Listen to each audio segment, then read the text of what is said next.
It's just a little teeny tiny bit hot, so I've got the air conditioner running. I hope it's not too loud.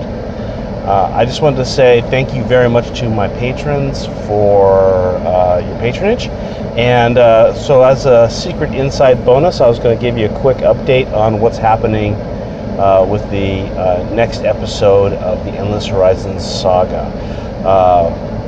So far, the story to date is Jana Lee just managed to get out of Nicetus. She's been made a duchess, and she's on the train heading back to Ventali with the Empress and a small group of nobles from the House of Ladies. And this next episode is going to start off. This one's going to be a little bit of a murder mystery, because Jana Lee is going to be framed. Well, actually, she's not the person who's framed, but she's her creature, aka her servants, are framed for a murder, and by a political rival who's trying to get her kicked out and prove that Jana Lee doesn't deserve to be a duchess.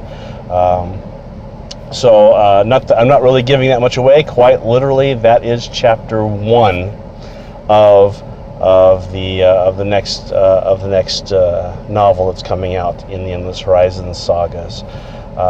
Where it goes from there, I had a little bit of problem writing it because I ran it all out. It was really awesome. I thought it was incredible, and then I suddenly realized that Jana Lee has the watchdog that's been put on top of her by the church, which is in the form of potentate Belius. And Belius is watching her for any sign of collusion with the void.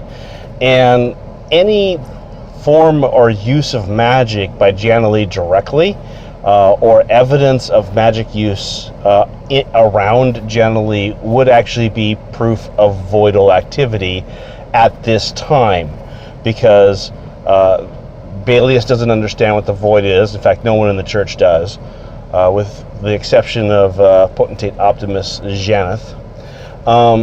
And Belius is not there to help Jana Lee at all. He's there to convict her and burn her at the stake if she's a heretic. So I had a little bit of magic happening early in this episode, and it suddenly occurred to me that if there was such blatant use of magic, it would pretty much convict Jana Lee immediately. She'd be taken into custody by the church, burned at the stake, her family would be upset, and that would become the end of the series. Which, while that would end the series, would not be nearly as satisfying as getting on with the rest of the story. So I had to rework this a little bit. And mind you, the reason this is taking so long is I actually had the entire first and second season of the Endless Horizons sagas written, and I ran them through Alita Winterheimer, who's a writing coach, and she said everything was really interesting after page 200, which was essentially what she meant by is the first third of this season was Jana Lee being pushed around by events and not really being reactive or proactive, because she's supposed to be the protagonist. The protagonists are supposed to be active. And so she has some suggestions to move some of the more interesting surprises that I wanted to kind of like play. I was playing poker, I was like, okay, yeah, I got my cards. I'm not shilling anything to you.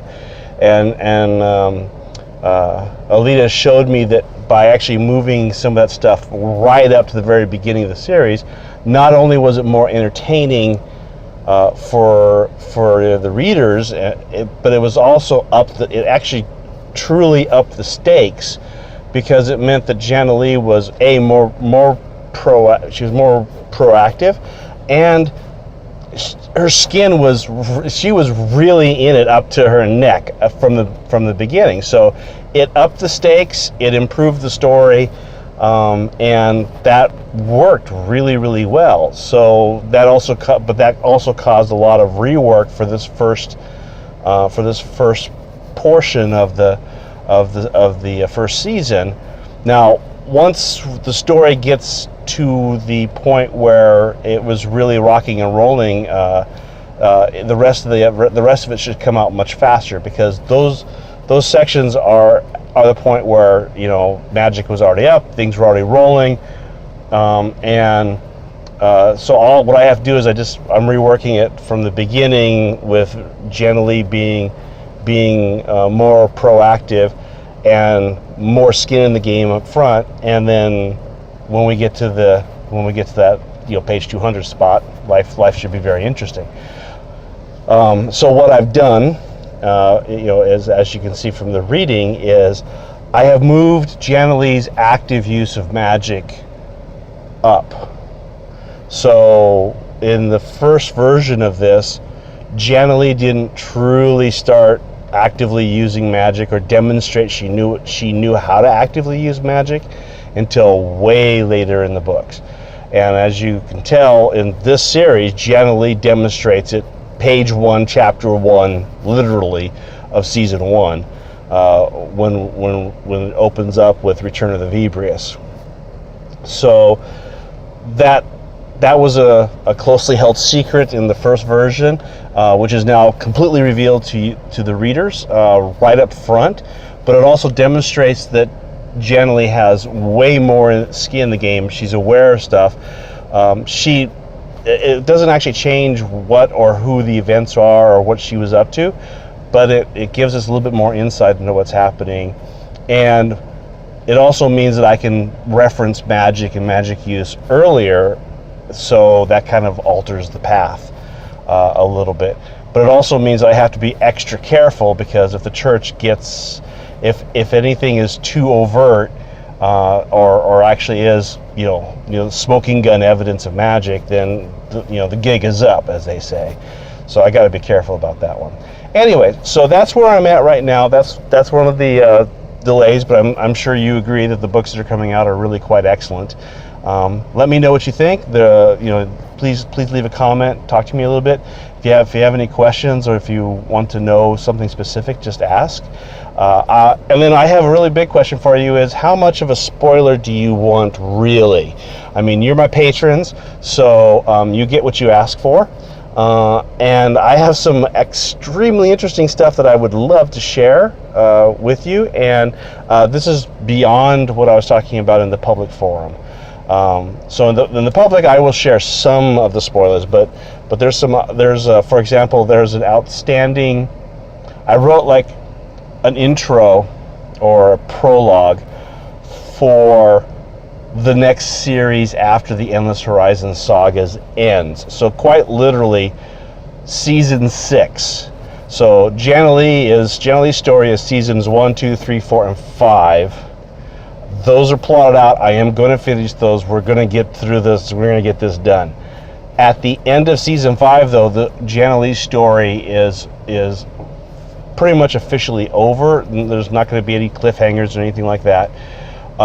She wants to, everyone kind of wants to settle down, get on with their lives, and kind of, it's like, okay, now we are at a happy place. Let's see where things are going to flow. Let's see how things are going to pan out from that one. So I wrote a prologue for season 6 because I just woke up one evening and it was in my head, so I had to write it, and it is quite literally, really,